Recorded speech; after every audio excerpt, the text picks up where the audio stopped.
Hello, everyone. This is Chris here, and welcome to round two of my Bumblebee News Roundup series. This is just a series where I talk about all things relating to the first ever Transformers spin-off film, and that spin-off film is Bumblebee. In the last episode, which was released in August, we talked about the casting of John Cena, Bumblebee being a VW bug, and also the new release date. And here in this video, we got a couple of topics we're going to hit upon. Given the nature of this film, there's not going to be a ton of stuff to report on for this movie when it comes to on-set production and whatnot. So when news becomes available, I'm going to talk about it, and I want to talk about this news that we have coming up. So let's go ahead and get started.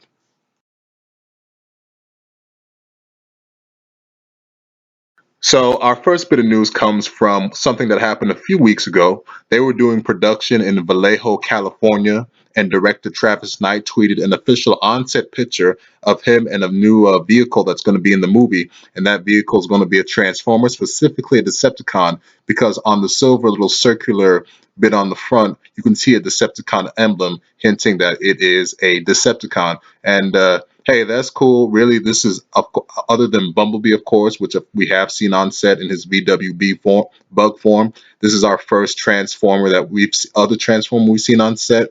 Who this is going to be, who the hell knows? Some people think it's going to be Cliff Jumper, but that's not going to happen now that that's a Decepticon. Really, if they wanted to do something cool, maybe it could be Knockout.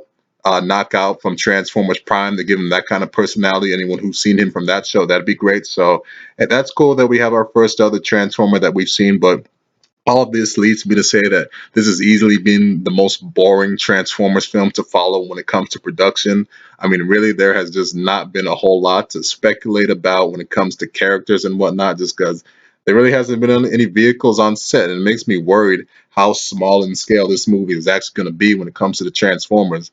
Like, I'm cool with getting a Bumblebee film, but you got to give me some other Transformers also. But specifically for this car itself, which is the name of it is a 1971 Plymouth GTX. It's a cool looking car. I like it. Suits the 80s pretty well. So that's all good and dandy. Like I said, who it's going to be, who knows? They might just name slap a generic name on it like the Bayverse likes to do. So anyway, that does it for this new vehicle. And on to the next bit of news. So, our second and last bit of news we're going to talk about, like I said, there's not going to be a ton to report about when it comes to this movie.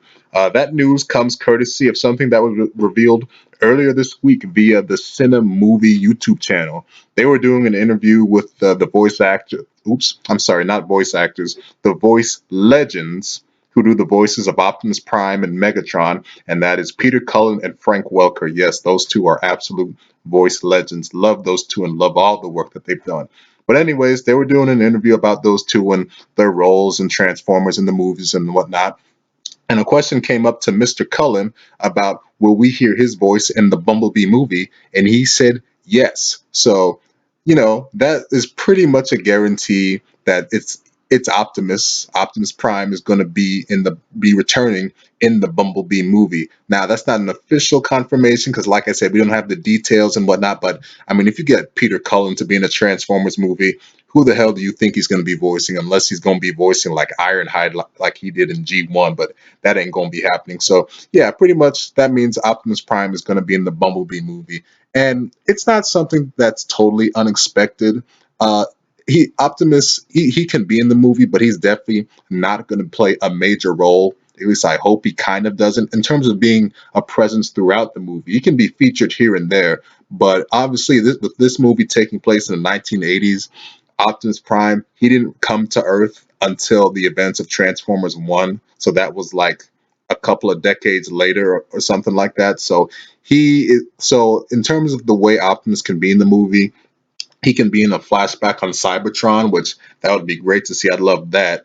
Or it could be a narration, or it could be a message that he gives Bumblebee via radio transmission throughout the movies and through the movie and whatnot, like in the beginning, the middle, something like that. But you can have Optimus's presence be there without Optimus playing a major role in the movie, which he kind of shouldn't. This movie should feel different from the other movies. Should focus on Bumblebee.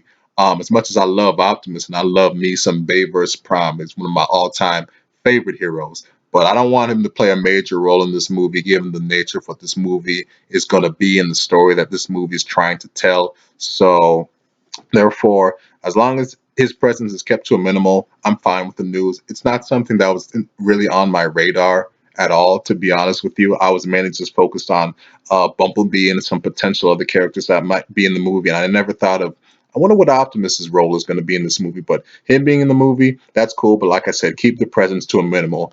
And as for Mr. Frank Welker, the voice of Megatron, he definitely isn't going to have a large role in this movie in terms of being Megatron, because Megatron, in terms of the timeline of this movie, would still be on ice, frozen in the being kept frozen in the Hoover Dam. So Megatron definitely ain't going to be playing no major role in this movie, but Frank Welker, he can pop in and voice a Decepticon here and there. All of this leads me to say that for characters in this movie, I talked about how we haven't seen a whole lot of on-set pictures of characters in this movie. A character who I do think will be coming back is Barricade, just because that was, I think they're going to play up that whole rivalry he has with Bumblebee at the beginning of Transformers 1. He's a character who, in terms of the continuity, could be in that movie, in the Bumblebee movie, and I think he will be. We have seen, there was some pictures shown of a Mustang on set, and Barricade, he was a police car, a Mustang brand police car in these Transformers movies, so that could potentially be him.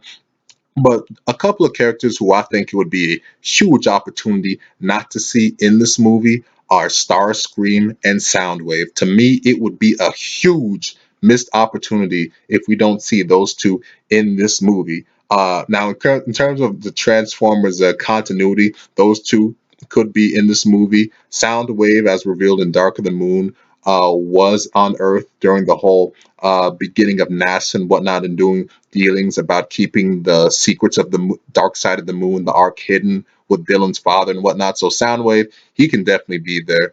And Starscream, he can be there because there's nothing that says at the beginning of TF1 that, hey, Starscream wasn't on Earth prior to just the beginning of that movie. He could have been on Earth years before, just like Bumblebee was. We didn't know Bumblebee had been on Earth that long until what was shown in The Last Night with Bumblebee being in World War II. So Starscream and Soundwave, they definitely can be in this movie, and I think it would be a huge opportunity for them not to be in this movie. I mean, those are two of the most popular Decepticons, and they've been dead, of course, and absent from the last two movies, Age of Extinction and The Last Night. So an opportunity to use those characters again. I really, really hope that we see them.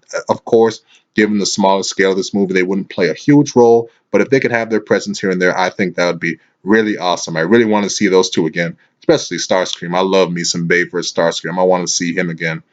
So all that leads me to say is, as I'll keep saying in these news roundup series, is that this movie, in terms of how it's going to turn out, do have faith in it because, as I've been saying, the new director and whatnot, fresh vision, something different. Really, I just want, for the sake of the future of this series, I just want a quality movie. I just want a movie that just isn't regarded as one of the worst movies of all time, that can make good use of the Transformers characters, tell a good story. Like I said, I'm a fan of these movies, but I just want a movie that everyone could get behind. So anyway, that does it for this news part two of this news roundup series. As I've been saying, not going to be a ton of stuff to report on given the smaller scale and nature of this movie. But hey, when news pops up, I'm going to talk about it. So anyway, I hope you all enjoy this video. Look out for more news roundup series whenever the hell they show up.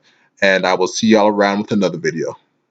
Yeah, you know what it is. Black and yellow, black and yellow, black and yellow, black and yellow. Yeah, you know what it is. Black and yellow, black and yellow, black and yellow, black and yellow.